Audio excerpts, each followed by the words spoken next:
홀로 순대국 집을 운영하던 아버지는 딸이 결혼식장에서 부유한 시어머니에게 묘를 맞고 모욕당하자 피 크는 복수를 결심한다. 그는 금융계 거문인 친구와 전문가의 도움을 받아 사돈의 회사 한 명 유통을 빼앗기 위해 비밀리에 주식을 매집하며 숨통을 조여간다. 영상 시청 후 이야기가 마음에 드셨다면 구독과 좋아요, 알림 설정 부탁드립니다. 결혼식장의 공기는 희디인 백합 향기와 사람들의 기대감으로 부풀어 있었다. 순대국집 사장 서태우는 말끔하게 차려입은 예복이 어색해 연신 헛기침을 했다. 홀로 키운 딸 지연의 손을 잡고 버진 로드를 걷는 이 순간을 위해 그는 지난 세월의 모든 땀방을 바쳤다. 타더도 과언이 아니었다. 지연은 눈부시게 아름다웠다. 태우의 투박한 손을 잡은 딸의 가늘다란 손 끝에서 가벼운 떨림이 전해져 왔다. 그 떨림은 설렘인 동시에 막연한 두려움을 털었다. 아비로서 그는 그 모든 감정을 읽을 수 있었다. 사돈 때는 국내 구미의 유통기업인 한명유통을 운영하는 명망 높은 가문이었다. 태우가 평생을 바쳐 운영해온 작은 순대국 가게 청류원과는 세상의 격이 달랐다. 처음 사돈들 사람들이 청류원을 찾아왔을 때를 태우는 잊지 못한다. 카피산 정장과 보석으로 온몸을 감싼 그들은 마치 진기한 동물을 구경하듯 가게 안을 훑어보았다. 그들의 눈에는 음식에 대한 호기심이 아닌 자신들의 아들이 이런 환경에서 자란 여자와 결혼한다는 사실에 대한 격렬과 불쾌감이 서려 있었다. 특히 지연의 시어머니가 될 방여사의 시선은 칼날처럼 날카로웠다. 그녀는 코를 살짝 징그리며 말했다. 이런 누추한 곳에서 어떻게 사람이 식사를 합니까? 태우는 끓어오르는 분노를 간신히 억누르며 대답했다. 이 누추한 곳에서 번 돈으로 제 딸은 누구보다 귀하게 자랐습니다. 그날 이후 결혼 준비는 순탄치 않았다. 사돈 때는 시종일관 태우와 지연을 무시했고 자신들의 부와 지위를 과시하며 두 사람을 위축시켰다. 그럼에도 지연은 약혼자인 민혁에 대한 사랑으로 모든 것을 감내했다. 민혁만큼은 진심으로 자신을 사랑해준다고 믿었기 때문이다. 태우는 그런 딸의 선택을 존중하기로 마음먹었다. 신랑 민혁의 곁으로 딸을 인도한 태우는 하객석에 앉아 복잡한 심경으로 식을 지켜보았다. 사돈인 최 회장과 방 여사의 얼굴에는 만족스러운 미소가 걸려 있었지만 그 미소 뒤에 숨겨진 차가운 계산을 태우는 어렴도나시 느낄 수 있었다. 그들에게 이 결혼은 사랑의 결실이 아니라 자신들의 사회적 지위를 완성하는 마지막 퍼즐 조각에 불과할지도 모른다. 식이 끝나고 패백실 마침내 사달이 났다. 지연이 시부모에게 큰 절을 올리고 술잔을 건네는 순서였다. 방 여사는 지연이 올리는 술잔을 받지 않고 싸늘하게 내려다보았다. 그리고는 마지막 하지만 모두가 들을 수 있는 목소리로 말했다. 어디서 배워 먹지 못한 것이 잔 하나 제대로 따르지 못하는구나. 잔을 따르는 각도가 어떠니 손모양이 어떠니 하는 사소한 트집이었다. 당황한 지연의 얼굴이 하얗게 질렸다. 죄송합니다. 어머님, 다시 올리겠습니다. 지연이 황급히 잔을 다시 따르렸던 순간 방 여사의 손이 매섭게 날아와 지연의 뼈를 후려쳤다. 짝 소리와 함께 패백실의 모든 소음이 멎었다. 시간이 멈춘 듯했다. 태우는 자신의 눈을 의심했다. 방금 전에 세상에서 가장 행복한 신부였던 딸의 뼈에 선명하게 붉은 손자국이 피어오르고 있었다. 지연의 눈에는 금세 굵은 눈물이 차올랐지만 그녀는 소리내어 울지도 못하고 입술만 팔을 떨었다. 방 여사는 얼음처럼 차가운 목소리로 말을 이었다.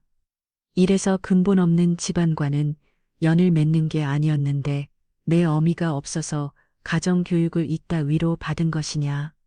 내가 오늘부터 너를 제대로 가르쳐야겠다. 어미가 없어서 그 말은 태우의 심장에 비수처럼 꽂혔다. 지연이 태어나고 얼마 지나지 않아 병으로 세상을 떠난 아내. 태우는 아내 빈자리까지 채우기 위해 악착까지 살아왔다. 딸에게 상처가 될까봐 재유도 마다했다. 그런데 저 여자는 가장 아픈 상처를 후별파며 딸을 모욕하고 있었다. 태우의 온몸이 부들부들 떨렸다. 그는 자리에서 벌떡 일어났다. 사돈, 지금 무슨 짓입니까? 그의 목소리는 분노로 갈라져 나왔다. 하지만 최 회장이 그의 앞을 막아섰다. 점잖지 못하게 왜 이러십니까? 사돈 어른, 아내가 아이 버릇을 가르치겠다는데 버릇이라니. 세상에 어느 부모가 자식 결혼식 날 여러 사람이 보는 앞에서 뼈암을 때리며 버릇을 가르치니까. 태우가 소리치자 박 여사가 비웃으며 말했다. 자식이 아니라 며느리입니다. 오늘부터 지연이는 우리 집안의 사람이고 우리 집안의 법도를 따라야 합니다. 그러니 사돈께서는 더 이상 관여하지 마시지요. 그 순간 태우는 깨달았다. 이것은 단순한 해프닝이 아니었다. 처음부터 계획된 길들이기였다. 가장 행복해야 할 날, 가장 많은 사람 앞에서 딸의 자존심을 짓밟아기를 꺾고 친정아버지의 무력함을 똑똑히 보여줌으로써 완벽한 복종을 강요하려는 잔인한 의식이었다. 그는 절망적인 눈으로 민혁을 바라보았다. 민혁은 어쩔 줄 몰라 하며 고개를 숙이고 있을 뿐 제 아내를 위해 나서지 못했다. 그 무기력한 모습에 지연의 마지막 희망마저 부서져 내리는 것이 보였다. 태우는 주목을 붉은 쥐었다. 손톱이 손바닥을 파고드는 고통보다 심장이 찢어지는 고통이 더 컸다. 그는 지연에게 다가가 떨리는 손으로 딸의 어깨를 감싸 안았다. 가자 지연아. 이런 곳에 너를 둘 수 없다. 하지만 지연은 고개를 저었다. 아니에 와빠. 괜찮아요? 제가 잘못한 걸요. 지연의 목소리는 물에 젖은 솜처럼 힘이 없었다. 그녀는 이미 공포에 질려 모든 것을 체념한 듯했다. 박 여사는 만족스러운 미소를 지으며 그 모습을 지켜보고 있었다. 태우는 피를 토하는 심정으로 딸을 그곳에 남겨두고 돌아서야 했다. 결혼식장은 순식간에 지옥으로 변해 있었다. 하객들은 수근거렸고 그들의 동정 어린 시선이 태우의 등 뒤에 와서 바뀌었다. 굴울감과 무력감에 온몸이 떨렸다. 그는 이를 악물었다. 오늘 이 순간을 저들의 오만하고 잔인한 얼굴을 내 딸의 눈물을 뼛속 깊이 새겨 넣으리라. 그리고 반드시 갚아주리라. 이것은 단순한 분노가 아니었다. 한 남자의 인생을 통째로 건 지독한 복수의 서막이었다. 결혼식장에서 쫓겨나듯 빠져나온 서태우는 정첩시 거리를 헤매행했다. 화려한 예복은 그의 처참한 심정과 극명한 대조를 이루며 그를 더욱 비참하게 만들었다. 사람들의 축복 속에서 빛나야 하로서는 이제 무거운 갑옷처럼 그를 짓눌렸다.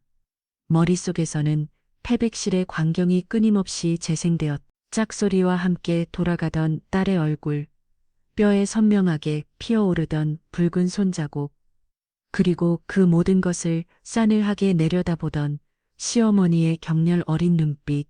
태우는 가슴을 치며 울분을 토해냈다. 내가 뭘 잘못했는가? 호랍이라고 무시당할까봐 남들보다 2배, 3배 더 열심히 일했다.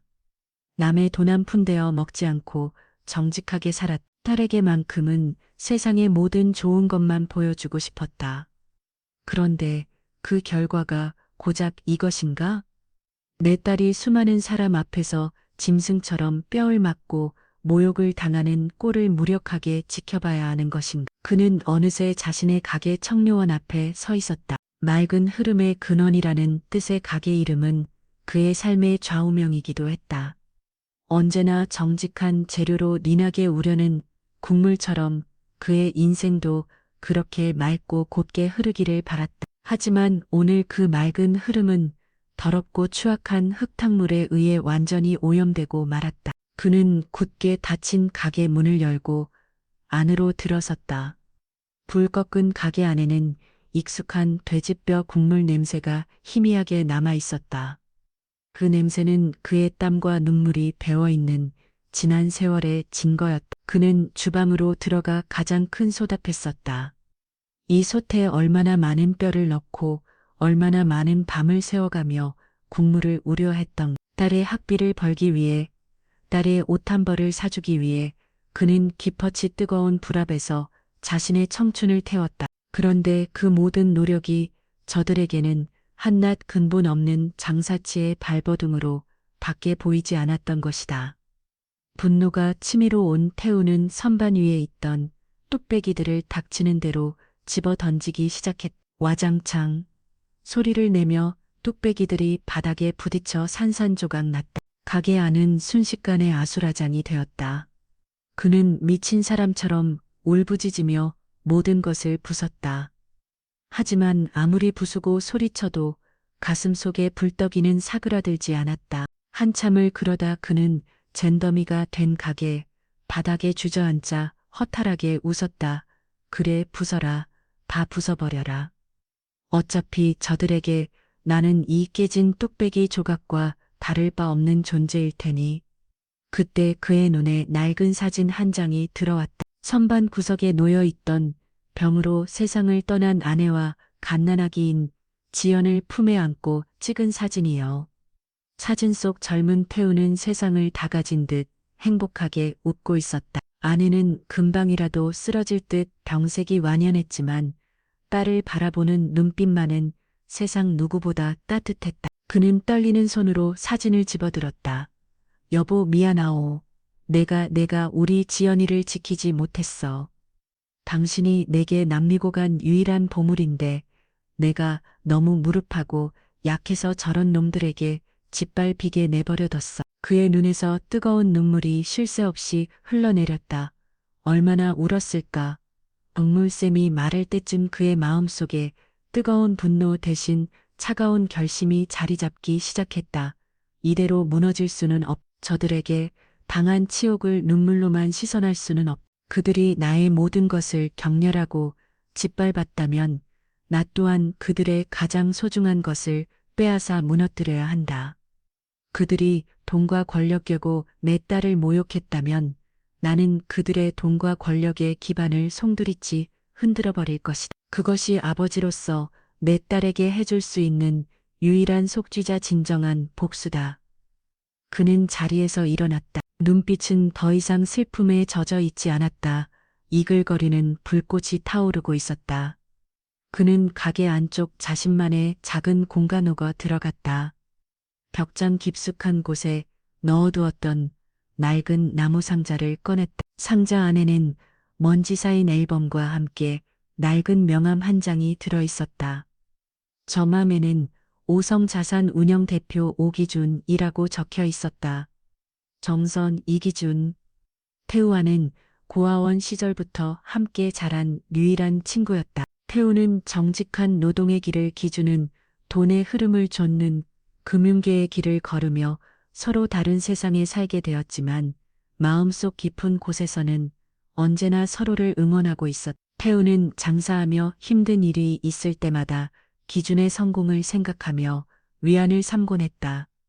하지만 자신의 초라한 처지 때문에 먼저 연락할 엄두를 내지 못했다. 하지만 지금은 달랐다. 염치도 자존심도 모두 버려야 할 때였다. 그는 떨리는 손으로 명함에 적인 번호를 눌렀다. 몇 번의 신시음이 가고 낯설면서도 어딘가 익숙한 중년 남성의 목소리가 들려왔다.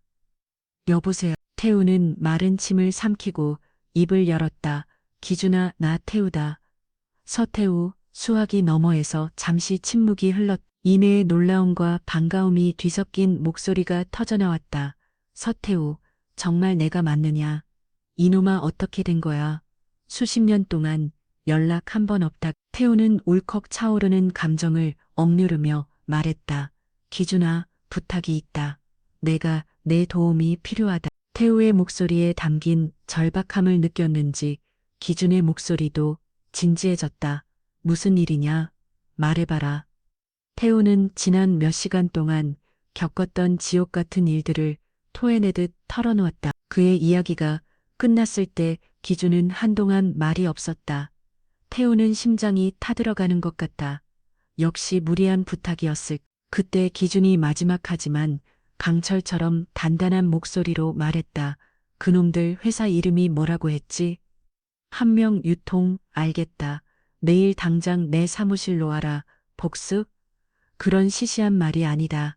이건 전쟁이다. 내 딸을 위한, 그리고 너의 무너진 자존심을 위한 전쟁.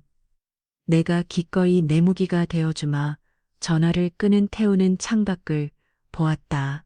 어느새 칠흑 같은 어둠이 내리고 도시의 불빛이 하나 둘 켜지고 있었다. 그는 깨진 뚝배기 조각들을 밟고 서서 저 멀리 보이는 한명 유통본사 건물을 노려보았다.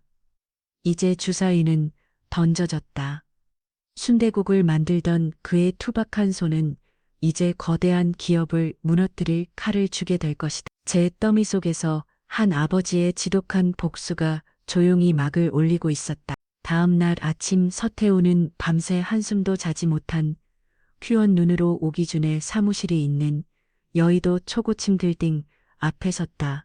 어젯밤의 분노와 슬픔은 차갑게 가라앉자 강철 같은 결의로 변해 있었다. 그는 더 이상 순박한 순대국집 사장이 아니었다. 날의 존엄을 되찾기 위해 적진의 심장무로 뛰어든 전사였다.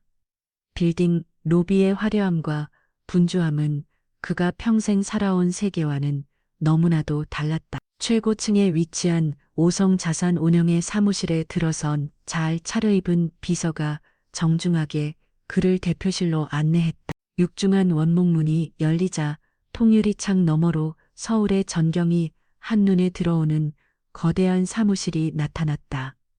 그리고 그 중심에 세월의 흔적이 멋스럽게 내려앉은 중년의 남자가 서 있었다. 오기준이었다. 어린 시절의 장난기 어린 모습은 사라졌지만 친구를 알아보는 데는 오랜 시간이 걸리지 않았다. 기준은 태우를 보자마자 달려와 힘껏 끌어안았다. 태우야, 이놈아 얼마나 고생이 많았냐. 얼굴이 반쪽이 됐구나. 수십 년 만에 해우였지만 어색함은 없었다. 함께 굶고 함께 맞으며 자란 세월이 그들을 끈끈하게 묶어주고 있었다. 태우는 친구의 품에 안겨서야 참았던 서름이 북받쳐 올랐지만 눈물을 보이지 않으려 입술을 깨물었다. 기준은 그런 태우의 등을 두드리며 말했다. 힘들었지. 이제 괜찮다. 내가 있을. 잠시 회포를 푼 뒤 두 사람은 커다란 회의 테이블에 마주 앉았다. 기준은 어젯밤 태우의 전화를 받고 밤새 한명 유통에 대해 분석했다고 했다. 그는 태블릿 PC를 태우 쪽으로 돌려 보이며 말했다. 한명 유통, 겉보기에는 탄탄한 중견 유통기업이지. 최 회장 일가가 지분의 40% 이상을 안정적으로 확보하고 있고 몇몇 기관과 우호 지분이 나머지를 바치고 있는 구조다. 경영권 방어도 철저해서 웬만한 공격에는 끄떡도 안 할 거다. 태우의 얼굴에 실망감이 스쳤다. 그럼 방법이 없는 건가? 기준은 의미심장한 미소를 지었다. 세상에 무너뜨리지 못할 성은 없다. 단지 성벽의 어느 부분이 가장 약한지를 찾아내 공략할 전문가가 필요할 뿐이지. 기준이 인터폰으로 누군가를 불렀다. 잠시 후 날카로운 눈매에 맹철한 인상을 가진 30대 후반의 남자가 들어왔다. 반정하게 빗선 넘긴 머리카락 한 치의 오차도 없는 맞춤 정장. 그리고 감정을 읽을 수 없는 무표정한 얼굴. 그는 기계처럼 정확하게 인사했다. 부르셨습니다. 대표님. 기준이 태우에게 그를 소개했다. 인사해라. 이쪽은 백승호. 대한민국에서 기업 인수합병, 특히 적대적 인수합병 분야에서는 최고로 꼽히는 전문가다. 내가 가장 신이 많은 해결사지. 백승호는 태우에게 가볍게 목례었다. 그의 눈빛은 태우의 머리부터 발끝까지를 빠르게 훑으며 분석하는 듯했다. 태우는 그 선을 한 시선에 자신도 모르게 몸을 옴츠렸다. 기준은 백승호에게 한명 유통의 자료를 건네며 말했다. 백 실장, 이 회사를 무너뜨려야겠다. 기간은 얼마가 걸려도 상관없다. 동원할 수 있는 모든 자금과 인력을 지원하겠다. 목표는 단 하나, 현 경영진의 완전한 축출과 경영권 확보다. 백승호는 자료를 넘겨받아 빠른 속도로 훑어보기 시작했다. 그의 눈동자가 종이 위를 스치듯 지나갔지만 그 안에 담긴 정보들을 하나도 놓치지 않고 빨아들이는 듯 했다. 한참 동안 자료를 검토하던 그가 입을 열었다. 불가능에 가깝습니다. 하지만 해볼 만한 구멍이 딱 하나 있군요. 그의 말에 태우와 기준의 시선이 집중되었다. 백승호는 한명 유통의 집의 구조 도표를 가리키며 설명했다. 최 회장 일가의 지분은 견고하지만 문제는 그들이 회사를 성장시킨 방식에 있습니다. 그들은 수많은 자회사를 문어발처럼 건물이고 있고 그 자회사들 사이에 복잡한 순환 출자 구조를 만들어 놨습니다. 이것은 적은 지분으로 그룹 전체를 지배하기 위한 전형적인 수법이죠. 하지만 이 고리 중 하나만 끊어내면 전체 지배 구조가 와르르 무너질 수 있는 취약점을 안고 있습니다. 그는 여러 자회사 중 한명 푸드라는 작은 회사를 손가락으로 가리켰다. 여기가 가장 약한 고리입니다. 이 회사는 그룹의 다른 계열사에 식자재를 납품하는 회사인데 겉으로는 평범해 보이지만 내부 거래 비중이 비정정적으로 높습니다.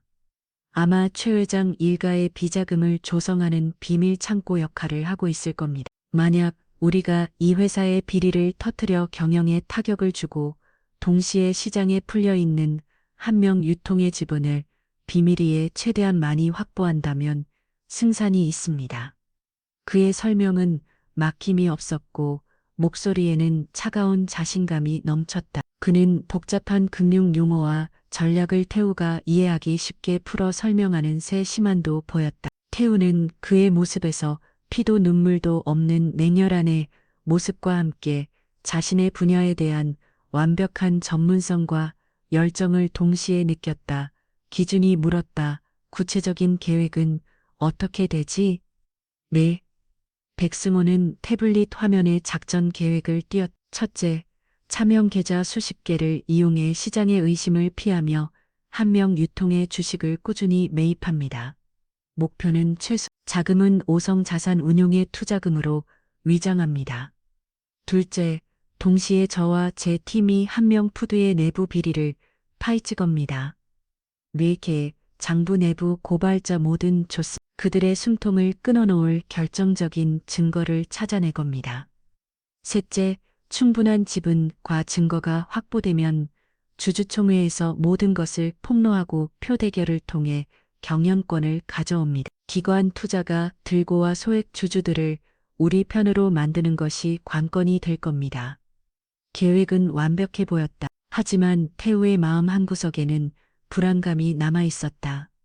이런 엄청난 일을 벌이는데 드는 돈은 상상을 초월할 텐데 그가 머뭇거리자 기준이 그의 어깨를 두드리며 말했다. 돈 걱정은 하지 마라 태우야. 내가 가진 모든 걸 걸어서라도 이 싸움 이기게 해줄 테니 너는 그냥 앞만 보고 가. 백승우가 태우를 향해 말했다. 서태우 선생님, 이 싸움은 길고 지루할 겁니다. 그리고 매우 잔인할 겁니다. 상대방은 모든 수단을 동원해 우리를 공격해 올 겁니다. 선생님의 과거 청류원 그리고 따님까지도 공격의 대상이 될 수 있습니다. 모든 것을 감당할 준비가 되셨습니까? 태우는 잠시 눈을 감았다. 뼈를 맞고 울음조차 삼켜야 했던 딸의 얼굴이 떠올랐다. 그 순간 그의 모든 망설임이 사라졌다. 그는 눈을 뜨고 백승우를 똑바로 쳐다보며 말했다. 내 모든 것을 걸겠습니다. 아니, 이미 모든 것을 잃었습니다. 그러니 더는 두려울 것도 없습니다. 그의 눈빛에서 흔들림 없는 결의를 읽은 백승우의 입가에 처음으로 희미한 미소가 번졌다. 좋습니다. 그럼 오늘부터 한명 유통 사냥을 시작하겠습니다. 그날 이후 여의도 증권가에서는 조용한 폭풍이 일기 시작했다. 아무도 눈치채지 못하는 사이 거대한 유통제국 한명 유통의 심장을 향해 새 남자의 칼날이 소리 없이 다가가고 있었다.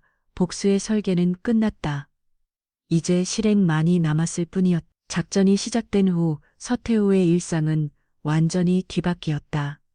그는 청년의 문을 닫았다. 가게 문에는 내부 수리라는 안내문을 붙여놓았지만 사실은 복수를 위한 전쟁 준비에 온전히 집중하기 위해서였다.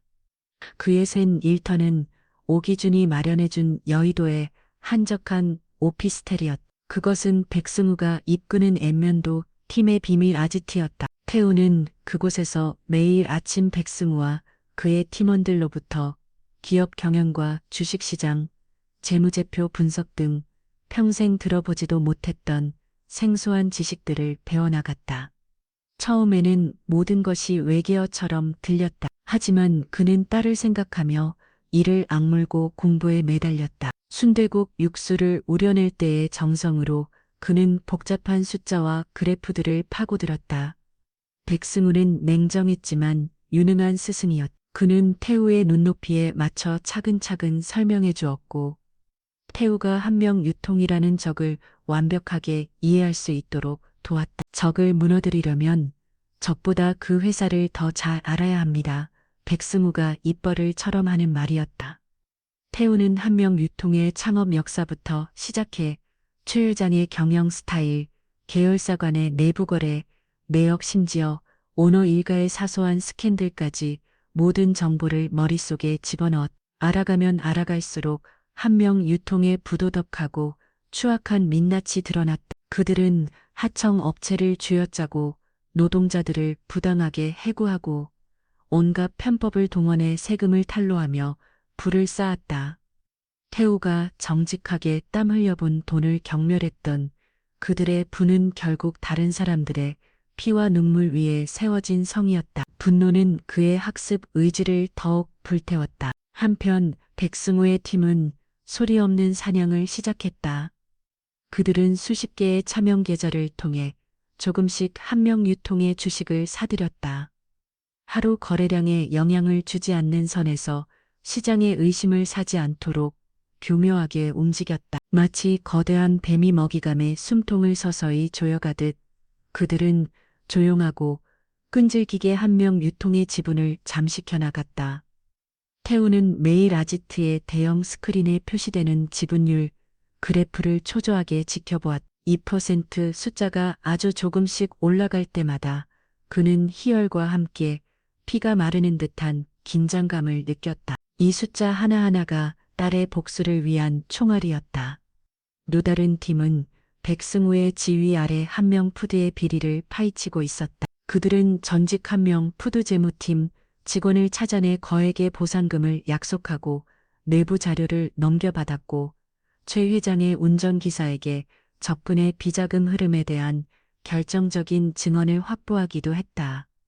과정은 결코 순탄치 않았다. 한명 유통 측의 감시를 피해야 했고 때로는 신변의 위협을 느끼기도 했다.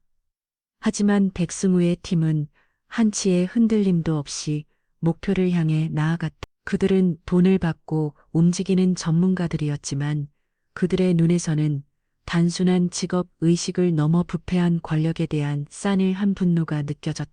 시간이 흐르는 동안 태우는 딸 지연과 제대로 연락하지 못했다.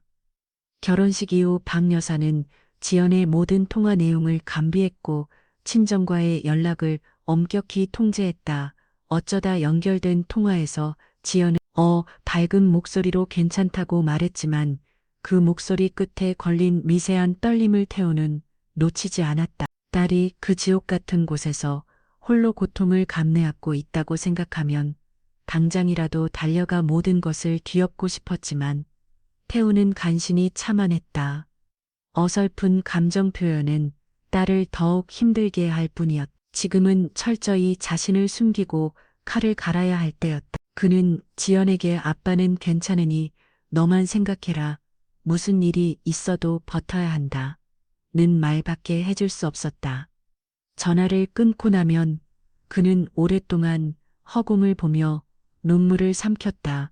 몇 달이 흘렀다. 태우는 더 이상 어스록한 국밥집 주인이 아니었다. 그의 눈빛은 날카로워졌고 말투에서는 기업의 재무 상태를 꿰뚫어보는 전문가의 풍무가 묻어나왔다. 백승호는 그런 태우의 변화를 흥미롭게 지켜보았다. 처음에는 그저 돈 많은 친구를 등에 업은 평범한 복수심에 불타는 아버지라고 생각했다. 하지만 태우는 달랐다. 그는 스펀지처럼 모든 것을 흡수했고 한 번 품은 분노를 냉철한 지성으로 승화시키는 능력이 있었다. 백승호는 태우에게서 자신과 비슷한 종류의 목표를 위해서라면 자신을 기꺼이 불태워버리는 지독한 지명을 발견했다. 어느 날 밤 아지트에서 홀로 자료를 검토하던 태우에게 백승호가 다가와 커피를 건넨다. 이제 곧 목표집은 내 절반을 채우입니다. 백승호의 말에 태우는 잠시 고개를 들었다. 아직 멀었군요. 태우의 담담한 대답에 백승호가 물었다. 후회하지 않으십니까? 이 싸움이 끝나면 선생님은 예전의 삶으로 돌아갈 수 없을 겁니다. 청류도 평범한 일상도 모두 읽힐 줄지 모릅니다. 태우는 창밖의 어두운 도시를 바라보며 마지막이 말했다. 내 딸이 뼈를 맞던 순간 내 세상은 이미 무너졌어. 지금 내가 하는 일은 무너진 내 세상을 다시 쌓우는 게 아니요. 나를 무너뜨린 놈들의 세상을 다시 쌓우는 게 아니요. 나를 무너뜨린 놈들의 세상을 다시 쌓우는 게 아니요. 나를 무너뜨린 놈들의 세상을 다시 쌓우는 게 아니요. 나를 무너뜨리려니 그 있던 위에서 내 딸이 다시 웃을 수만 있다면 나는 아무것도 상관없어. 그의 목소리에는 슬픔과 분노, 그리고 지독한 부정이 뒤섞여 있었다. 백승호는 더 이상 아무 말도 하지 않았다. 그는 조용히 태우의 옆에 서서 도시의 야경을 바라보았다. 화려한 불빛 아래 수많은 사람들의 욕망과 음모가 꿈틀거리고 있었다. 그 거대한 욕망의 소용돌이 속에서 한 아버지의 소리 없는 사냥은 더욱 은밀하고 치밀하게 계속되고 있었다. 한명 유통이라는 거대한 먹이감은 아직 자신의 목덜미에 수십 개 이빨이 바뀌고 있다는 사실조차 꽤 닿지 못한 채 평온한 밤을 보내고 있었다. 지연의 결혼 생활은 화려한 금빛으로 칠해진 새장과 같았다. 시댁인 최 회장의 저택은 성이라고 불러도 좋을 만큼 거대하고 호화로웠다. 최고급 대리석이 깔린 복도, 벽마다 걸린 유명 화가들의 그림, 방마다 놓인 값비싼 가구들, 모든 것이 그녀가 평생 꿈꿔보지 못한 부의 상징이었다. 하지만 그 어떤 것도 그녀에게 위안을 주지 못했다. 그 집의 모든 사물들은 차가운 감시자처럼 그녀의 일거수일투족을 지켜보는 듯 했다. 아침에 눈을 뜨는 순간부터 잠자리에 들 때까지 그녀는 시어머니, 방 여사가 정해놓은 빽빽한 시간표에 따라 움직여야 했다. 교양 수업, 예절 교육, 사교 모임 준비, 마치 잘 만들어진 인형처럼 그녀는 정해진 역할을 연기해야 하냈다. 방 여사의 학대는 교묘하고 잔인했다. 결혼식 날처럼 폭력을 사용하는 일은 없었다. 대신 그녀는 말과 시선으로 지연의 영혼을 갉아먹었다. 식사 자리에서는 지연의 젓가락질 하나하나를 지적하며 배우지 못한 티가 난다고 비웃었고 지연이 고른 옷을 보며 천박한 취향이라고 혀를 찼다. 집안의 사용인들 앞에서는 일부러 큰 소리로 지연을 꾸짖어 망신을 줬다. 지연이 조금이라도 반항하는 기색을 보이면 방 여사는 싸늘하게 웃으며 말했다. 내 아비가 운영하는 그 더러운 국밥집으로 돌아가고 싶지 않으면 내 말에 복종하는 게 좋을 거다. 아버지의 이름이 나날 때마다 지연은 모든 저항을 포기할 수밖에 없었다. 남편 민혁은 방관자였다. 그는 지연이 힘들어하는 것을 알면서도 어머니의 그늘에서 벗어나지 못했다. 지연이 눈물로 하소연하면 그는 어머니도 다 너 잘 때라고 그러시는 거야. 조금만 참아봐. 나는 무책임한 말만 되풀이할 뿐이었다. 그는 방 여사가 평생을 바쳐 만들어낸 최고의 작품이었고 작품은 창조주를 거역할 수 없었다. 사랑이라는 감정마저 어머니의 허락 없이는 온전할 수 없는 나약한 남자였다. 지연은 점차 깨닫게 되었다. 자신이 사랑했던 민혁의 다정한 모습은 그가 자신의 세계 안에서 안전할 때만 보여줄 수 있는 표면적인 친절에 불과했다는 것을. 지연에게 유일한 탈출구는 디자인이었다. 그녀는 대학에서 텍스타일 디자인을 전공했고 그 분야에 뛰어난 재능을 가지고 있었다. 결혼 전에는 작은 디자인 스튜디오에서 일하며 자신만의 브랜드를 꼼꼼히 기도했다. 그녀는 시댁 식구들의 눈을 피해 밤늦게 자신의 방에서 몰래 스케치북을 펼쳤다. 하얀 종이 위에 다채로운 패턴과 색깔을 채워나고 나갈 때 만큼은 숨막히는 현실을 잠시 잊을 수서 그녀는 언젠가 이 지옥에서 벗어나 다시 디자인으로 살아갈 날을 꿈꿨. 그러던 어느 날 지연은 우연히 서재에서 민혁과 최 회장이 나누는 대화를 엿듣게 되었다. 최 회장은 잔뜩 격한된 목소리로 누군가에게 전화를 하고 있었다. 대체 누구란 말입니까? 귀신이 고칼로르 식 이렇게 조용히 우리 주식을 사모으는 놈들이 대체 누구냐고 민혁은 옆에서 안절부절 못하며 아버지를 진정시키고 있었다. 아버지 진정하세요. 일단 저희 쪽에서도 여러 루트로 알아보고 있습니다. 지연은 가슴이 철렁 내려하는 것을 느꼈다. 혹시 아니겠지? 아버지는 이런 일에 관여하실 분이 아니다. 하지만 불안한 예감은 꼬리에 꼬리를 물고 그녀를 괴롭혔다. 며칠 후 불안은 현실이 되었다. 저녁식 사자리 방 여사가 얼음처럼 차가운 눈으로 지연을 쏘아보며 말했다. 내 아비가 요즘 뭘 하고 다니는지 알고 있니? 지연은 심장이 멎는 것 같다. 무슨 말씀이세요? 어머님, 모르는 척 하지 마라. 내 아비가 우리 뒤통수를 치려고 하고 있어. 감히 그 천한 국밥 장수가 우리 한 명 유통을 넘보려 한단 말이다. 박 여사는 테이블이 떠나가라 소리치며 손에 들고 있던 서류를 지연의 얼굴에 집어던졌다. 서류에는 서태우의 이름과 함께 그가 비밀리에 한 명 유통의 주식을 매집하고 있다는 내용이 적혀 있었다. 그 배후에는 금융계의 거물 오기준이 있다는 사실까지 상세히 조사되어 있었다. 지연은 온몸이 사시나무처럼 떨렸다. 아버지가 나 때문에 나를 위해 이런 끔찍한 복수를 계획하고 계셨구나. 조체감과 미안함, 그리고 아버지를 향한 걱정이 한꺼번에 몰려와 숨을 쉴 수 없었다. 최 회장은 지연을 격렬적으로 쳐다보며 말했다. 내년도 한패였겠지. 우리 집에 시집 와서 내부 정보를 뺏으려고 했던 게야.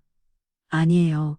저는 정말 아무것도 몰랐어요. 지연이 울부짖으며 호소했지만 아무도 그녀의 말을 믿어주지 않았다. 그 순간부터 지연은 저택에 완벽하게 감금되었다. 박 여사는 그녀의 휴대전화를 빼앗고 외부와의 모든 연락을 차단했다.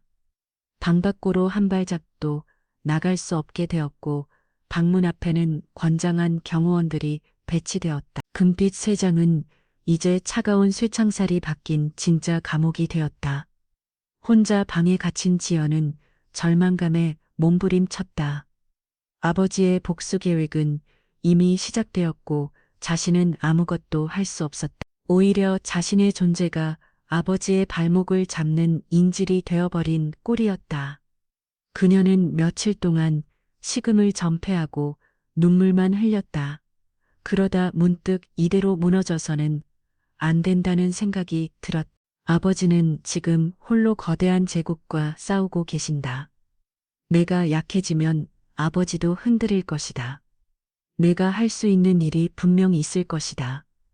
그녀는 눈물을 닦고 주변을 살폈다. 이 감옥 안에서 내가 아버지에게 힘이 될 수 있는 방법, 그것을 찾아야만 했다. 그녀의 눈빛이 스케치북 위에서 멈췄다. 그리고 그 옆에 놓인 자수용실과 바늘이 보였다. 그녀의 머릿속에 하나의 계획이 떠올랐다. 그녀는 스케치북을 펼치고 떨리는 손으로 무언가를 그리기 시작했다. 그것은 아버지를 향한 그녀의 간절한 외침이자 이 지옥 같은 싸움을 끝내기 위한 그녀만의 작은 반격의 시작이었다. 금빛 세상 속에 눈물은 더 이상 나약함의 상징이 아니었다. 그것은 강철보다 단단한 의지를 품은 복수의 씨앗이었다. 한 명 유통의 최 회장은 요즘 잠을 제대로 이루지 못해 정체를 알 수 없는 세력이 자신들의 주식을 꾸준히 매집하고 있다는 보고가 그의 심기를 날카롭게 긁고 있었다. 처음에는 단순한 투기 자본이거나 경영권에 영향을 줄 정도는 아닌 소규모 세력의 것이라고 대수롭지 않게 되었다. 하지만 시간이 지날수록 매집 규모는 상상을 초월하고 있었다. 마치 보이지 않는 거대한 손이 한명 유통의 숨통을 서서히 그러나 확실하게 조여오는 듯한 불길한 느낌을 지울 수 없었다. 그는 국내 최고의 증권 분석팀과 정보원을 총동원해 배후를 켜기 시작했다. 하지만 상대는 보통 내기가 아니었다. 수십 수백 개로 쪼개진 차명 계좌를 이용하고 거래 시점과 물량을 교묘하게 분산시켜 추적을 어렵게 만들었다. 마치 유령과 싸우는 기분이었다. 불안감은 최 회장을 의심과 편집증에 사로잡히게 만들었다. 그는 회사의 모든 임원을 의심의 눈초리로 바라보았다. 혹시 내부에 배신자가 있는 것은 아닌가? 자신에게 불만을 품은 누군가가 외부 세력과 손을 잡고 반란을 꿈꾸는 것은 아닌가? 그의 의심은 아들 민혁에게까지 미쳤다. 그는 민혁을 따로 불러 혹시 짐작하는 인물이 없느냐고 윽박지를 기도했다. 아버지의 편집 중적인 모습에 민혁은 질려버렸지만 감히 반항할 엄두도 내지 못했다. 집안의 분위기는 살얼음판처럼 차갑게 얼어붙었다. 최 회장 부부는 외부의 적을 찾기 위해 혈안이 되면서 정작 자신들의 발밑에서 제국이 무너져 내리고 있다는 사실은 까맣게 모르고 있었다. 그러던 어느 날 최 회장의 책상 위에 보고서 하나가 올라왔다. 주식 매집 세력의 배우로 오성 자산운용의 오기준 대표가 유력하다는 내용이었다. 최 회장은 오기준이라는 이름의 고개를 겨우 했다. 금융계에서 잔뼈가 굵은 인물이지만 한명 유통과는 아무런 원한 관계가 없는 인물이었다. 그가 왜 도무비 이유를 알 수 없었다. 보고서를 넘기던 최 회장의 눈이 한 문장에서 멈췄다. 오기준 대표는 최근 활동이 뜸했던 서태우라는 인물과 막역한 사이로 알려져 있음. 서태우. 그 이름을 보는 순간 최 회장의 머릿속에 번개가 내리쳤다. 설마, 아니 그럴 리가 없다. 고작 순대국밥이나 판장사치가 감히. 하지만 불길한 퍼즐 조각들이 하나씩 맞춰지기 시작했다. 결혼식 날의 소동, 자신들을 향한 서태우의 그글거리는 눈빛, 그리고 그 이후 갑자기 문을 닫은 순대국 가게. 최 회장은 온몸에 소름이 돋는 것을 느꼈다. 그는 즉시 안에 방 여사를 불렀다. 자초지종을 들은 방 여사는 처음에는 코어 숨을 쳤다. 급가 장사치가 뭘 어쩐다고요? 당신 지금 제정신이에요. 우리를 상대로 전쟁이라도 벌이겠다는 거예요. 하지만 최 회장의 심각한 표정과 오기준이라는 이름의 무게감에 그녀의 얼굴도 점차 굳어졌다. 그들이 가장 격렬하고 무시했던 존재에게 발목을 잡혔을지도 모른다는 상상. 그것은 그들의 오만한 자존심에 깊은 상처를 입혔다. 분노가 치밀어 오른 방 여사는 당장 서태우를 찾아가 짓밟아버리겠다고 소리쳤지만 최 회장은 그녀를 말렸다.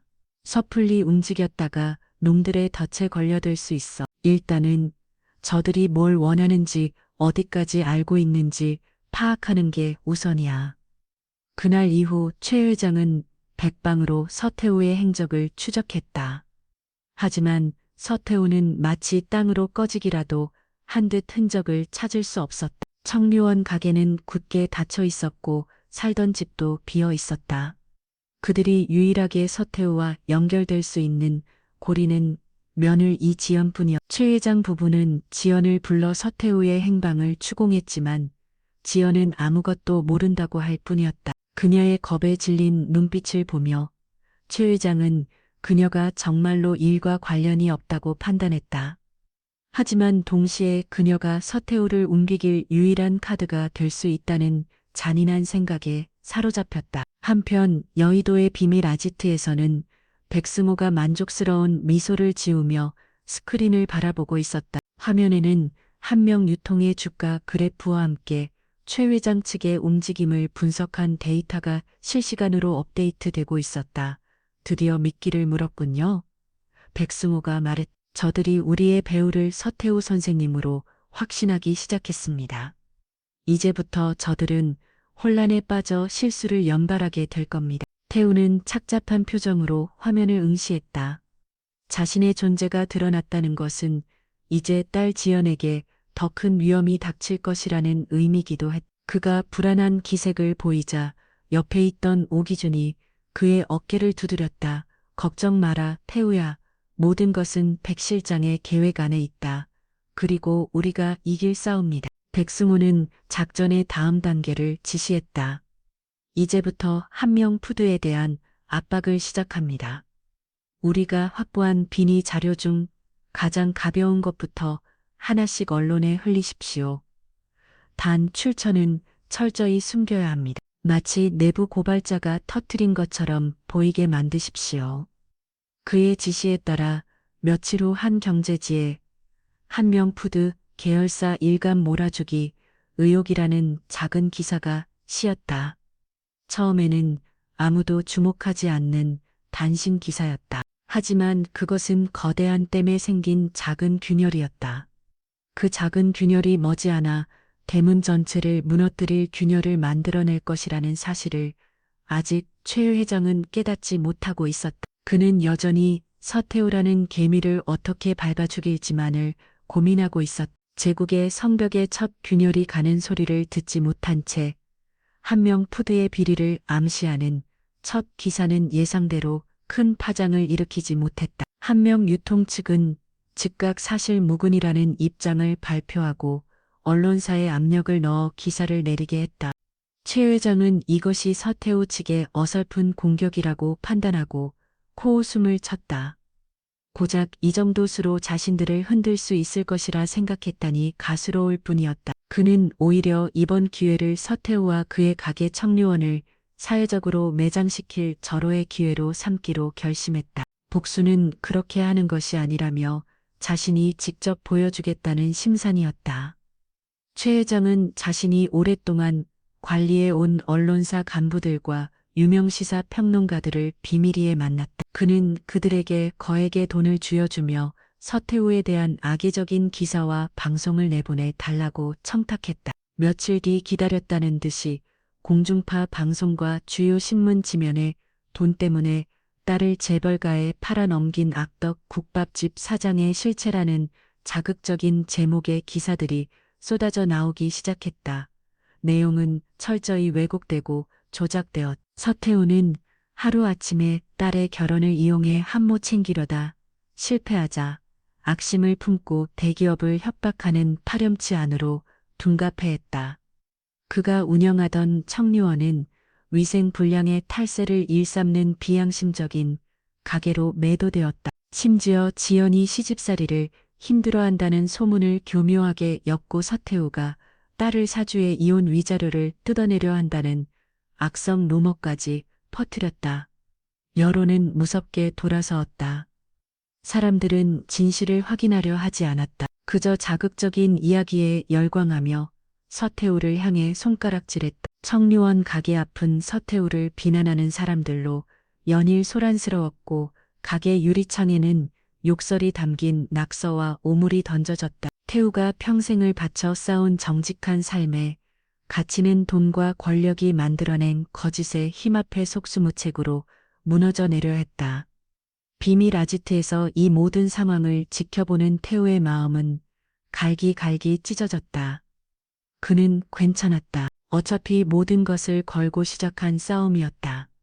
하지만 자신의 이름에 멍치를 하는 것은 참을 수 있었지만 자신의 분신과도 같은 청류원이 더럽혀지는 것은 견디기 힘들었다. 무엇보다 이 모든 소란이 감금되어 있는 딸 지연에게 어떤 영향을 미칠지 생각하면 피가 격구로 쏟는 것 같았다. 이게 저들의 방식입니다. 백승우는 담담하게 말했다. 정면으로 대응할 가치가 없다고 판단되면 상대방의 인격과 명예를 짓밟아 사회적으로 고립시키는 거죠. 가장 비열하지만 가장 효과적인 방법이기도 합니다. 오기준은 분노를 참지 못하고 주먹으로 테이블을 내리쳤다. 이 더러운 놈들, 당장 우리도 언론을 이용해 반박 기사를 내야 하네. 한 명 유통의 비리 자료 전부 터뜨려버리게. 하지만 백승우는 고개를 저었다. 아직 때가 아닙니다. 지금 반박해봐야 감정적인 싸움으로 번질 뿐입니다. 저들이 스스로 더러운 진흙탕에 깊이 빠져들도록 내버려도 해야 합니다. 우리는 더 결정적인 순간을 위해 힘을 아껴야 합니다. 그의 말은 냉정했지만 그것이 가장 이성적인 판단임을 모두가 알고 있었다. 태우는 끓어오르는 분노를 억누르며 이를 악물었다. 한편 최 회장 부부는 서태후에 대한 여론이 나빠지자 만족스러운 미소를 지었다. 이제 서태후는 사회적으로 완전히 고립되었다. 그들은 여기서 한 걸음 더 나아가 서태후의 숨통을 완전히 끊어버릴 계획을 세웠다. 지연을 이용하는 것이었다. 박 여사는 지연이 갇혀있는 방으로 들어갔다. 그녀는 잔뜩 겁에 질린 지연에게 악의적으로 조작된 신문 기사들을 보여주었다. 보아라, 이게 바로 내 아비의 실체다. 내 덕에 팔자를 고쳐보려다 실패하니 이제는 우리 집안을 물고 늘어지는구나. 너 때문에 내 아비 인생이 완전제 망가지게 생겼다. 지연은 기사를 보며 경악을 금치 못했다. 아니야, 우리 아빠는 그런 분이 아니야. 그녀가 울부짖자 박 여사는 그녀의 뼈를 거칠게 후려쳤다. 시끄럽다. 내가 지금이라도 정신을 차리고 내 아비를 말린다면 모든 것을 용서해 줄 수도 있다. 박 여사는 지연에게 휴대전화를 건네며 서태후에게 전화하라고 강요했다. 모든 복수를 멈추고 무릎 꿇고 사죄하라고, 그렇지 않으면 딸인 자신도 무사하지 못할 것이라고 전하라고 협박했다. 지연은 떨리는 손으로 전화기를 받아들었다. 그녀의 등 뒤에서는 박 여사와 경호원들이 매서운 눈으로 그녀를 지켜보고 있었다. 수화기 너머로 그토록 듣고 싶었던 아버지의 목소리가 들려왔다. 지연아. 지연은 울음이 터져나오는 것을 간신히 참았. 그녀는 박 여사가 시키는 대로 말해야 했다. 아빠 제발 그만둬. 나 때문에 아빠 인생 망치는 것 더는 못 봐. 하지만 그녀의 입에서는 전혀 다른 말이 터져나왔다. 아빠 괜찮으세요? 절대로 포기하시면 안 돼요. 끝까지 싸워서 이기셔야 해요. 저는 괜찮아요. 아빠를 믿어요. 그 말을 끝으로 전화는 경호원에게 빼앗겨 끊어졌다. 지연의 저항에 분노한 박 여사는 이성을 잃고 그녀에게 폭언을 펴부으며 손찌검을 했다. 지연은 온몸으로 그 폭력을 감내하며 쓰러졌다. 하지만 그녀의 눈빛은 조금 더 꺾이지 않았다. 오히려 더 강한 결의로 빛나고 있었다. 역풍은 거세고 반격은 추악했다. 하지만 그 진흙탕 속에서 부서지고 짓밟을던 부녀의 영혼은 서로를 향한 믿음으로 더욱 단단하게 벼려지고 있었다. 지연의 전화는 서태후에게 희망인 동시에 고통이었다. 딸의 목소리 끝에 걸린 미세한 떨림과 닿을 파게 끊어진 통화는 그녀가 처음 끔찍한 상황을 짐작하게 했다. 태우는 당장이라도 최 회장의 집으로 달려가 딸을 구해내고 싶었지만 백승우가 그를 막았다. 지금 선생님이 감정적으로 행동하는 것이야 말로 저들이 가장 바라는 것입니다. 함정일 수 있습니다. 그의 말은 옳았다. 하지만 아비의 마음은 이성으로 제어되지 않았다. 태우는 아지트 안을 미친 사람처럼 서성이며 괴로워했다. 내가 지금 뭘 하고 있는 건가? 복수는 건희용 내 딸을 더 깊은 지옥으로 밀어넣고 있는 게 아닌가? 모든 것을 포기하고 싶다는 나약한 생각이 그 머리를 지배하기 시작했다. 그때 오기준이 그의 어깨를 잡았다. 태우야 정신 차려. 지연이의 마지막 말을 기억해. 포기하지 말라고 했잖아. 이겨달라고 했잖아. 그건 딸이 너에게 보내는 신호야. 다시는 괜찮으니 흔들리지 말고 계획대로 나아가라는 뜻이라고. 기준의 말에 태우는 잠시 움직임을 멈췄다. 저는 괜찮아요. 아파름이 더여 지연의 목소리가 귓가에 맴돌았다. 그래, 내 딸은 그렇게 약하지 않다. 그 지옥 같은 곳에서 홀로 버티며 아비에게 힘을 실어주고 있다. 내가 여기서 무너지면 딸의 그 용기는 아무 의미도 없게 된다. 그는 주먹을 붉은 쥐었다. 흔들렸던 마음이 다시 차갑게 가라앉았다. 분노는 더 깊은 곳으로 내려가 복수심을 더욱 날카롭게 벼렸다. 한편 지연은 그날 이후 더욱 철저한 감시와 학대 속에서 하루하루를 버티고 있었다. 방 여사는 지연의 저항에 악심을 품고 사사건건 트집을 잡으며 그녀를 괴롭혔다. 하지만 지연은 더 이상 예전처럼 무력하게 눈물만 흘리지 않았다. 그녀의 마음속에는 아버지에 대한 굳건한 믿음과 함께 자신만의 방식으로 이 싸움에 동참해야 한다는 의지가 싹 트고 있었다. 그녀는 겉으로는 모든 것을 체념한 듯 순종적인 태도를 보이며 방 여사의 경계심을 풀게 만들었다. 그리고 밤이 되면 아무도 모르게 자신만의 싸움을 시작했다. 그녀의 무기는 스케치북과 자수용실이었다. 그녀는 낮 동안 머릿속에 떠오른 디자인들을 밤새도록 스케치북에 옮겼다. 그리고 그중 하나를 골라 작은 손수건 위에 한 땀 한 땀수를 놓기 시작했다. 그것은 단순한 꽃이나 풍경 무늬가 아니었다. 그녀는 자신이 전공했던 텍스타일 디자인 지식을 총동원하여 패턴과 색깔의 조합 속에 암호처럼 메시지를 숨겨놓았다. 그것은 아버지에게 보내는 비밀 편지였다. 그녀는 최 회장 일가의 대화 속에서 우연히 듣게 된 정보들, 예를 들어 그들이 숨겨둔 비자금에 위치난 그들이 접촉하는 정계의 인물, 다음 주 주총회의 예상 날짜 같은 단서들을 기하학적인 무늬와 색채로 변환하여 수놓았다. 아무도 그 의미를 알 수 없는 오직 그녀와 아버지만이 알아볼 수 있는 암호였다. 문제는 이것을 어떻게 외부로 전달하느냐였다. 고민하던 지연의 눈에 들어온 것은 저택에서 묵묵히 일하는 중년의 가사도우미였다. 그녀는 방 여사에게 오랫동안 구박을 받으면서도 늘 지연에게 몰래 따뜻한 눈길을 보내주던 유일한 사람이었다. 지연은 며칠 동안 그녀를 유심히 관찰하며 그녀가 믿을 만한 사람인지 확인했다. 그리고 마침내 용기를 내어 그녀에게 다가갔다. 지연은 자신이 수놓은 손수건을 보여주며 이것을 신이 한 특정 장소에 가져다 달라고 간절히 부탁했다. 그녀는 이것이 자신의 유일한 희망이며 아버지를 살릴 수 있는 길이라고 눈물로 호소했다. 지연의 절박한 모습과 그동안 그녀가 당해온 서름을 지켜봐왔던 가사도 우미는 한참을 망설인 끝에 위험을 무릅쓰고 그녀의 부탁을 들어주기로 결심했다. 며칠 후 백승호의 팀은 지연이 알려준 장소에서 손수건을 입수했다. 처음에는 그것이 무엇을 의미하는지 아무도 알지 못했다. 하지만 태우는 손수건을 보자마자 단번에 딸의 의도를 알아차렸다. 그 패턴은 어린 시절 지연이 아빠에게만 보여주겠다며 만들었던 둘만의 비밀 그림 언어와 닮아 있었다. 태우는 밤을 새워 손수건에 담긴 암호를 해도했다. 그리고 그 안에 담긴 정보들을 확인하고는 온몸의 전율을 느꼈다.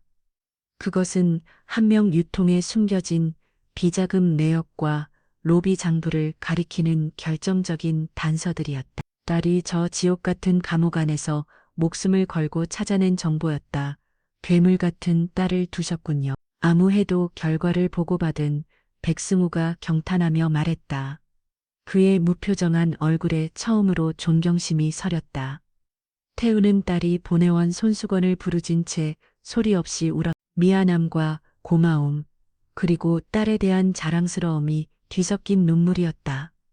지연이 보내온 정보는 그들에게 천분만 마와도 같아. 그것은 막연했던 복수의 계획에 구체적인 실체를 부여했고 승리를 향한 가장 날카로운 장이 되어줄 것이었다. 어둠 속에 갇힌 딸이 보내온 한 줄기.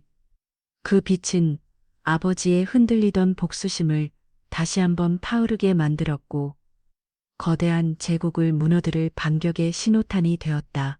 이제 모든 준비는 끝났다. 남은 것은 저들의 심장의 비수를 꼽는 일뿐이었다. 지연이 목숨을 걸고 보내온 정보는 복수의 판도를 완전히 뒤바꿔 놓았다. 맥승호의 팀은 손수건 아무가 가리키는 단서들을 토대로 한 명 유통의 비자금 흐름을 역추적하기 시작했다. 가정은 한편의 첩보용화를 방불케 했다. 그들은 스위스 은행의 비밀 계좌를 추적하기 위해 국제적인 해커를 고용했고 최 회장이 비밀 장부를 숨겨둔 별장의 위치를 알아내기 위해 위성 사진까지 동원했다. 마침내 그들은 최 회장이 수십 년간 축적해온 천문학적인 규모의 비자금 내역과 그 돈으로 정관계 인사들을 어떻게 매수해 왔는지 을 상세히 기록한 비밀 장부를 손에 넣었는데 성공했다. 그것은 한 명 유통의 숨통을 단번에 끊어버릴 수 있는 핵폭탄이었다. 모든 증거를 확보한 백승호는 오기준과 서태와 앞에서 최종 브리핑을 시작했다. 이제 모든 준비가 끝났습니다. 다음 주에 열릴 한 명 유통임시 주주총회에서 모든 것을 터뜨릴 겁니다. 그의 목소리에는 승리를 확신하는 차가운 자신감이 넘쳤다. 그는 주주총회 시나리오를 구체적으로 설명했다. 먼저 주주총회 직전에 우리가 확보한 지분을 공개하여 최 회장 측을 혼란에 빠뜨린다. 그리고 주주총회 현장에서 비자금 내역과 비밀 장부를 폭로하여 경영진의 도덕성에 치명타를 입힌다. 마지막으로 충격에 빠진 기관 투자가 들과 소액 주주들을 설득하여 우리에게 의결권을 위임하게 만들어 현 경영진 회의만과 우리 측 이사선임안을 통과시킨다. 계획은 완벽했다. 하지만 태우의 마음은 무겁기만 했다. 이 모든 것이 끝났을 때 지연은 어떻게 될까? 자신들의 비리가 만천하에 공개된 시대계에서 딸이 무사를 수 있을까? 태우의 고민을 눈치챈 백승호가 말했다. 따님 걱정은 하지 마십시오. 주주총회가 시작되는 동시에 저의 쪽 사람이 언론사와 함께 최 회장의 저택으로 갈 겁니다. 인권 변호사도 대동할 겁니다. 가정 내 불법 감금 및 폭행 혐의로 그들을 고발하고 딸임을 안전하게 구출할 계획입니다. 그의 치밀함에 태우는 안도하면서도 한편으로는 딸에게 씻을 수 없는 상처를 남기는 것 같아 마음이 아팠다. 주주총회가 열리기 며칠 전 여의도 증권가는 정체불명의 세력이 한 명 유통의 지분을 15% 이상 확보했다는 공시가 뜨면서 발끝 뒤집혔다. 그리고 그 세력의 대표가 다름 아닌 오성자산운용의 오기준이라는 사실이 알려지자 충격은 더욱 커졌다. 최 회장은 사무실에서 보고를 받고 피를 토할 듯이 분노했다. 오기준, 그리고 서태우 이놈들이 정말 내 뒤통수를 쳤구나. 그는 당장 오기준에게 전화를 걸어 미친 듯이 욕설을 펴보았다. 하지만 오기준은 여유롭게 전화를 받으며 말했다. 최 회장 흥분하지 마시오. 비즈니스는 비즈니스일. 모든 것은 주주총회에서 주주들의 뜻에 따라 결정될 것이요. 최 회장은 미친 듯이 날뛰었다. 그는 어떻게든 자신의 경영권을 지키기 위해 발버둥쳤다. 우호 지분을 확보하기 위해 밤낮으로 사람들을 만나러 다녔고 의결권 대결에서 이기기 위해 소액 주주들에게 거액의 금품을 살포하려 했다. 하지만 백승우는 이 모든 움직임을 손바닥 보듯 꿰뚫고 있었다. 그는 최 회장 측의 불법적인 시서들을 모두 증거로 수집하며 여공을 준비했다. 한 명 유통 내부도 극심한 혼란에 빠졌다. 직원들은 갑작스러운 경영권 분쟁 소식에 동요했고 임원들은 어느 줄에 서야 할지 눈치만 보고 있었다. 수십 년간 철옹성 같았던 제국은 내부에서부터 서서히 무너져 내리고 있었다. 주주총회 전날 밤 태우는 비밀 아지트에서 홀로 밤을 지새웠다. 길고 길었던 복수의 여정이 마침 내일 끝난다고 생각하니 만감이 교차했다. 그는 창밖으로 보이는 한명 유통본사 건물을 물끄러미 바라보았다. 몇 달 전 딸의 결혼식 날 느꼈던 무력감과 분노가 어제 일처럼 생생하게 떠올랐다. 평생을 성실하게 살아온 한 남자의 삶을 송두리째 바꾼 온 그날의 기억.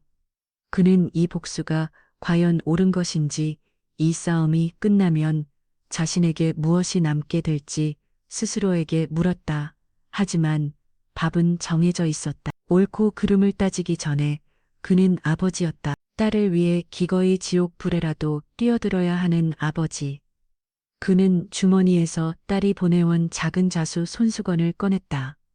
거친 그의 손가락이 한 땀 한 땀 새겨진 술을 조심스럽게 쓸어내렸다. 딸의 고통과 용기가 고스란히 느껴지는 듯 했다. 그는 손수건을 가슴에 품었다. 지연아, 아빠가 내일 모든 것을 끝내마. 그리고 너를 그 지옥에서 반드시 구해내마.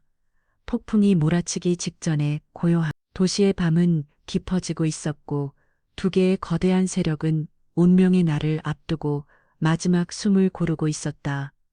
승자와 패자가 결정될 잔인한 아침은 그렇게 소리 없이 다가오고 있었다. 임시 주주총회가 열리는 날 아침 공기는 팽팽한 긴장감으로 가득했다. 주총장 아픈 일은 아침부터 몰려든 기자들과 주주들로 인산인해를 이루었다.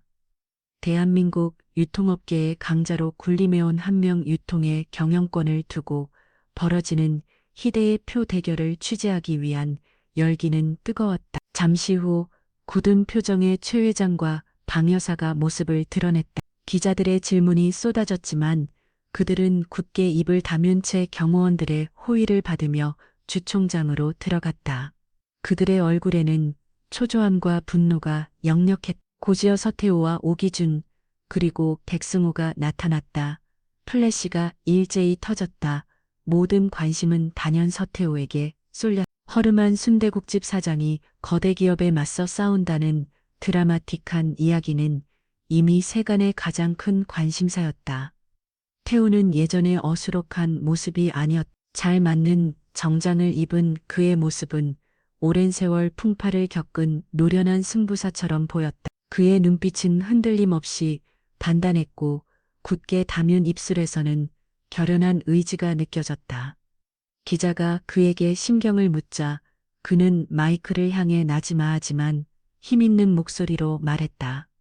저는 오늘 한 명의 아버지로서 이 자리에 섰습니다. 진실은 반드시 승리한다는 것을 증명해 보이겠습니다. 주주총회가 시작되고 의장석에 앉은 최 회장은 어떻게든 회의를 자신에게 유리하게 이끌어가려 했다. 그는 장황하게 한명 유통의 성과를 늘어놓으며 자신의 경영 능력을 과시했다. 하지만 주주들의 반응은 싸늘했다. 이미 경영권 분쟁의 본질이 무엇인지 모두가 알고 있었다. 마침내 안건이 상정되고 오기준 측의 대리인으로 나선 백승호가 단상 위로 올라섰다. 장내에 팽팽한 긴장감이 흘렀다. 백승호는 준비해온 프레젠테이션을 시작했다. 그의 발표는 군더더기 없이 간결하고 날카로웠다. 그는 먼저 한명 유통에 방만한 경영 실태와 낮은 주주 환원율을 조목조목 지적하며 현 경영진의 무능함을 비판했다. 최 회장은 자리에서 벌떡 일어나 고함을 치며 그의 말을 막으려 했지만 백승호는 눈 하나 깜짝하지 않고 발표를 이어갔다. 그리고 마침내 결정적인 한 방을 날렸다.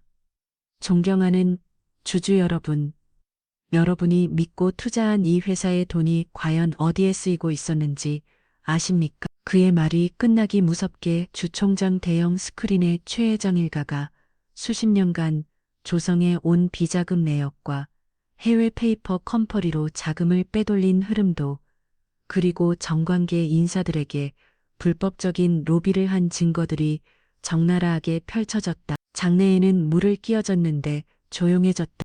모든 사람들의 입에서 경악의 탄성이 터져나왔다.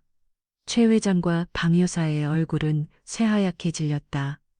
백승호는 스위스 비밀 계좌의 거래 내역과 비밀 장부의 사본까지 증거로 제시했. 빼도 박도 못할 증거 앞에 최 회장은 아무런 반박도 하지 못하고 부들부들 떨기만 했다. 백승호는 최 회장을 차갑게 쏘아보며 말을 이었다. 이것이 바로 여러분이 신임했던 최 회장의 민낯입니다. 주주와 직원의 피담으로 자신의 배를 불리고 그 더러운 돈으로 권력과 결탁하여 온갖 불법을 저질러 왔습니다. 이런 안에게 더 이상 한 명 유통의 미래를 맡길 수 있겠습니까? 그의 외침은 주주들의 마음을 움직였다. 여기저기서 최 회장을 향한 비난과 고성이 터져나왔다. 특히 의결권의 향방을 결정할 기관 투자가 가닥으로 버더고 심각하게 굳어졌다. 그들은 더 이상 부도덕한 경영진의 변에 설 수 없었다. 같은 시각 최 회장의 저태가 푼 또 다른 아수라장이었다. 백승호의 연락을 받은 인권 변호사와 기자들이 들이닥쳤다. 그들은 최 회장 부부를 불법 감금 및 폭행 혐의로 고발하며 집안에 갇혀 있는 지연을 구출하려 했다. 망연자실한 표정으로 의장석에 주저앉은 최 회장의 모습이 스크린에 클로즈업 되었다. 한 시대를 풍미했던 유통제국의 황제는 그렇게 허무하게 몰락했다. 주총이 끝나고 태우는 기자들에게 둘러싸여 있었다.